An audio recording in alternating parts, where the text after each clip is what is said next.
కోట్లాది మంది భక్తులు ఆరాధ్య దైవంగా భావించేది కలియుగ శ్రీ వెంకటేశ్వర స్వామి వారిని. మరి అలాంటి స్వామివారి ప్లకార్డులుగా పట్టుకొని చెప్పులు వేసుకొని నిన్న శాసన మండలిలో వైసీపీ నాయకులు ప్రవర్తించిన తీరును ఖండిస్తూ ఇక్కడ విజయవాడ టీడీపీ కార్యాలయంలో గద్దె అనురాధ గారు ఉన్నారు. వారితో మాట్లాడదాం.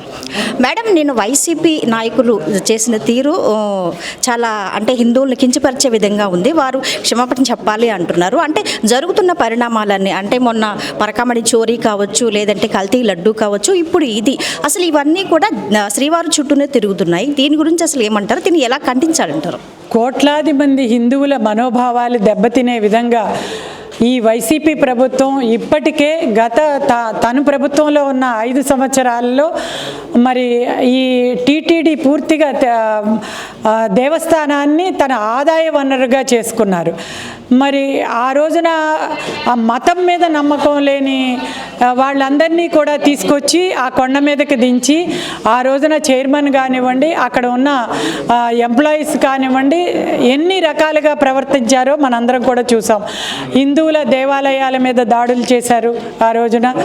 మరి దాదాపుగా 300 దేవాలయాల మీద అంతర్వేదిలో రథాన్ని తగలబెట్టడం జరిగింది. మరి రామతీర్థంలో రాముడు తల తీయటం జరిగింది.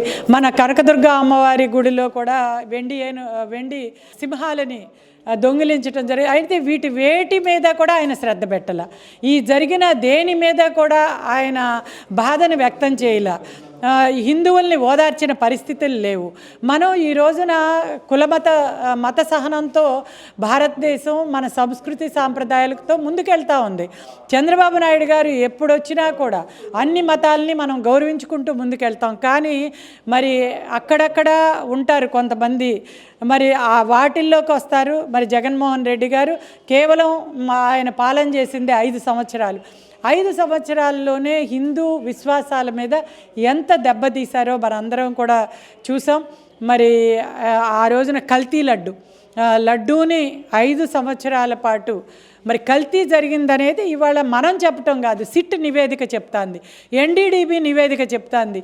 మరి అది సుప్రీంకోర్టు ఆధ్వర్యంలో వేసిన సిట్.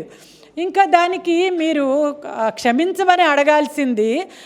దాన్ని ప్రజల దృష్టి నుంచి మరల్చడానికి రకరకాలుగా విన్యాసాలు చేస్తూ ఇంకా తప్పు మీద తప్పులు చేస్తూ వెళుతూ నిన్న శాసన మండలిలో ప్రజా సమస్యలు పరిష్కరించాల్సిన ఆ ప్రదేశంలో ఒక ప్లే కార్డు, అంటే మనం రాజకీయాల ప్లే కార్డులు పట్టుకున్నట్టు ఆ దేవదేవుడి ప్లే కార్డుని అపవిత్రం చేసి షూలతో చెప్పులతో లోపలికి వచ్చి దాన్ని ఇష్టం వచ్చినట్లు వాళ్ళ కోపతాపాలన్నీ ఆవేశాన్ని దాని మీద చూపిస్తూ దాన్ని విసరగొడుతూ ఎన్ని విన్యాసాలు చూసారో కూడా ప్రజలందరూ చూశారు.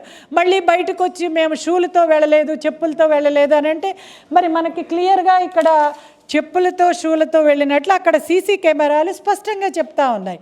కాబట్టి ఇవన్నీ కాదు, మీరు లడ్డూని కల్తీ చేశారు, మీ అవినీతి కోసం ప్రతి ఒక్కటి కూడా వినియోగించుకున్నారు, అన్యమత ప్రచారాలు చేశారు. ఇవన్నీ మీ ఈ తప్పులన్నీ కూడా మీ ఒప్పుకొని ఆ దేవుణ్ణి క్షమాపణ కోరాలని చెప్పి మేము కోరుతా ఉన్నాం. అయితే వైసీపీ నాయకులు నిన్న చేసింది తప్పు. అయితే వాళ్ళే చెప్తున్నారు గతంలో సీఎం చంద్రబాబు కూడా షూ వేసుకొని ఇలాంటివే చేశారంటున్నారు. అలాగే అంబటి రాంబాబు కూడా పవన్ కళ్యాణ్ పైన కొన్ని వ్యాఖ్యలు చేశారు. అంటే ఎమ్మెల్సీల మీద చెప్పులు చూపించారు అని చెప్పి. దానికేమంటారు? ఇది వీళ్ళు ఈరోజు జరిగింది సుస్పష్టంగా ఉదాహరణలతో సహా సుప్రీంకోర్టు నివేదికలే తేల్చి చెప్పినాయి. ముందు దీని గురించి మీరు చేసింది తప్పు, ఆ తప్పును మీరు ఒప్పుకొని లెంపలేసుకుని క్షమాపణలు చెప్పండి, తర్వాత ఏదైనా మాట్లాడతాం. మేము ఇది చేసాం, మీరు ఇది చేసాం, ఇది కాదు కావాల్సింది. ఇవాళ ఎందుకు మీరు 5 సంవత్సరాల కాలంలో ఇన్ని తప్పులు చేశారు, వాళ్ళ హిందువుల మత విశ్వాసాలని ఇంతగా దెబ్బతీశారు. ఈరోజు కూడా వచ్చి నిన్నగాక మన శాసన మండలిలో రభస చేశారు. దీనికి మీరు సమాధానం చెప్పండి అని చెప్పి మేము అడుగుతున్నాం. మీరు ఎన్నైనా మాట్లాడతారు, ఎన్ని అబద్ధాలు, ఎందుకు బయటకు వచ్చి మీరే అబద్ధం చెప్పారు? మేము అసలు ఎమ్మెల్యేలు అయితే మేము రాజీనామా చేస్తామన్నారు, ఎమ్మెల్సీలు మేము రాజీనామా చేస్తాం, మీరు నిరూపించండి అన్నారు. ఇక్కడ క్లియర్గా మేము నిరూపణ చేస్తాం. ముందు మీరు దీనికి సమాధానం చెప్పండి. మేము షూలతో రాలేదు, చెప్పులతో రాలేదు అని అని చెప్పి మీరే మాట్లాడారు. మేము క్లియర్గా చూపిస్తున్నాం. ముందు మీరు దీనికి సమాధానం చెప్పండి. ఎప్పుడో ఏదో జరిగింది, మీరు ఏ మార్పింగ్ చేశారు మాకు తెలీదు. ఇది నిన్న జరిగింది, నిన్న సీసీ కెమెరాలు చెప్తున్నాయి, శాసనమండలి చెప్తాంది. దీనికి మీరేమంటారు? ఇది చెప్పండి అని చెప్పి అడుగుతున్నాం. అయితే కల్తీ లడ్డు కావచ్చు, ఇప్పుడేమో హెరిటేజ్ ఉత్పత్తులు కూడా కల్తీ అని వాళ్ళు అంటున్నారు. దీంతో ప్రజలు అసలు అయోమయంలో పడిపోయారు. అసలు ప్రజలకి ఏం చెప్పాలనుకుంటున్నారు? మేము ప్రజలకు చెప్పాలనుకున్నది, ఈ రోజున తిరుపతి లడ్డూలో కల్తీ జరిగిందని సుప్రీంకోర్టు ఆదేశాలతో సిట్ నివేదిక తేల్చి చెప్పింది. ఎన్డీడీబీ నివేదికలో జంతు కొవ్వులు కూడా కలిసి ఉండొచ్చింది. సిట్ నివేదికలో కల్తీ అయితే 100% జరిగింది. అసలు దానిలో పాలు నెయ్యి వాడకుండా కెమికల్స్, ప్రమాదకరమైన కెమికల్స్తో కూడిన నెయ్యిని వీళ్ళు సప్లై చేశారని తేల్చి చెప్పింది. దీన్ని ఏమార్చటం కోసం ఈ రోజున వైసీపీ వాళ్ళు ప్రజల్ని అయోమయానికి గురి చేయటం కోసం ఎన్ని రకాల అబద్ధాలని, అవాస్తవాలని ప్రజల ముందు తీసుకురావటానికి వాళ్ళ ప్రయత్నం అనేది చేస్తూనే ఉంటారు.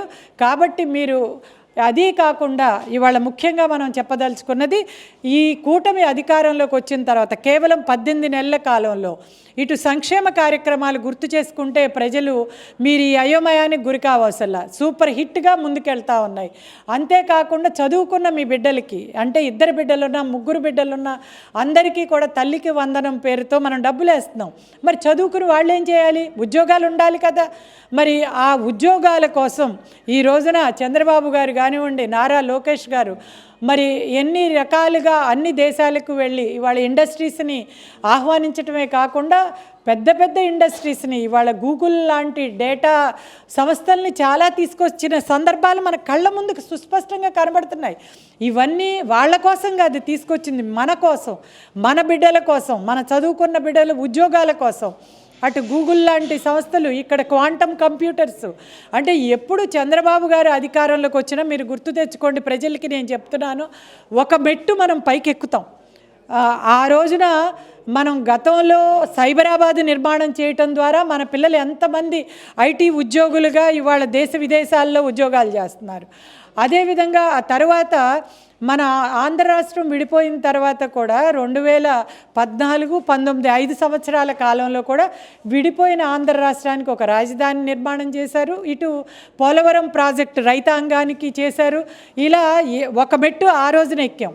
మళ్ళీ పొరపాటున ప్రజలు ఈ కన్ఫ్యూజన్లో ఉండి మధ్యలో జగన్మోహన్ రెడ్డి గారిని ఎన్నుకున్నారు. అన్నీ మళ్ళీ మొదటి దశకు వచ్చేసినాయి. అమరావతి రాజధానిని 3 ముక్కలాట చేసేశారు. పోలవరం ప్రాజెక్టు మనం 70% పూర్తి చేస్తే వాళ్ళు దాన్ని పూర్తిగా పాడు చేసి మళ్ళీ మొదలుకి తీసుకొచ్చారు. ఇవాళ దాన్ని మళ్ళీ మనం గాడిలో పెట్టారు. బాబుగారు రాగానే చంద్రబాబు గారు, కూటమి ప్రభుత్వం గాడిలో పెట్టి 1 సంవత్సర కాలంలో రేపు పోలవరం పూర్తి చేస్తున్నాం. పట్టిసీమ ద్వారా ఇవాళ నీళ్లు తీసుకుంటున్నాం. మనం ఆ రోజున వేసిన నీళ్లు రేపు పోలవరం ద్వారా మనం రైతాంగానికి మొత్తం అందరికీ 2వ పంటకి ఫుల్గా నీళ్ళు ఇస్తాం. ఇటు ఇండస్ట్రీస్కి నీళ్ళు ఇస్తాం. కరెంటు ఛార్జీలు ట్రూ అప్ అయిన ఛార్జీలు అన్నింటినీ మనం ట్రూ డౌన్ చేసాం. మీరు గమనించుకుంటే కరెంటు ఛార్జీలను తగ్గిస్తున్నాం, మన పిల్లలకి ఉద్యోగాలు ఇవ్వబోతున్నాం. మరి ఈ రకంగా అభివృద్ధి బ్రహ్మాండంగా జరుగుతూ ఉంది. దీన్ని ఆపటం కోసం ఇది ఇలా నిరంతరం సాగుతూ ఉంటే తను ఎవరు గుర్తుపెట్టుకోరు, వైసీపీ నాయకుల్ని కానీ ప్రభుత్వాన్ని. అందుకు జగన్మోహన్ రెడ్డి గారి పథకం ఇది. ఈ రకంగా ప్లాన్ పాలిటిక్స్ ఇదంతా. కానీ దానిలో దేవుణ్ణి లాగటం అనేది చాలా బాధాకరం. కాబట్టి ఇప్పటికైనా మీరు ఆ హిందూ మత విశ్వాసాలని గౌరవించండి. అన్ని మతాలని మనం గౌరవిద్దాం, ముందుకు వెళదాం. లేనప్పుడు ఆ దేవుడు అనేది మాట్లాడడానికి మీరు అనుకోవద్దు. దానివల్ల గతంలో చాలా సందర్భాలు ఏ మతమైనా సరే మనం మతాన్ని ఇబ్బంది పెట్టినప్పుడు పర్యవసానాలు ఎలా ఉన్నాయో చరిత్ర చాలా చెప్పింది. మనం ప్రత్యేకంగా చెప్పాల్సిన అవసరం లేదు. ఇప్పటికైనా మీరు క్షమాపణ కోరండి. మీ తరఫున కూడా మేము క్షమాపణ కోరుతాం దేవుడు. ఈ విధంగా భారతదేశం అంటేనే భిన్నత్వంలో ఏకత్వం కలిగిన దేశం. ఒకరి మతాలు ఒకరు గౌరవించుకోవాలి. అలాంటిది అధికారంలో ఉన్న నాయకులు, ఎమ్మెల్సీలే పరబత అంటే వారి విశ్వాసాలు, హిందువుల మనోభావాలు దెబ్బతీసే విధంగా ప్రవర్తించారు. కాబట్టి ఇది క్షమించరాని నేరం. ప్రజాముఖంగా దీనికి క్షమాపణ చెప్పి తీరాలి అని గద్దె అనురాధ గారు చెబుతున్నారు. కెమెరా పర్సన్ వెంకట్తో ఉషా, ఏడీబీసీ న్యూస్.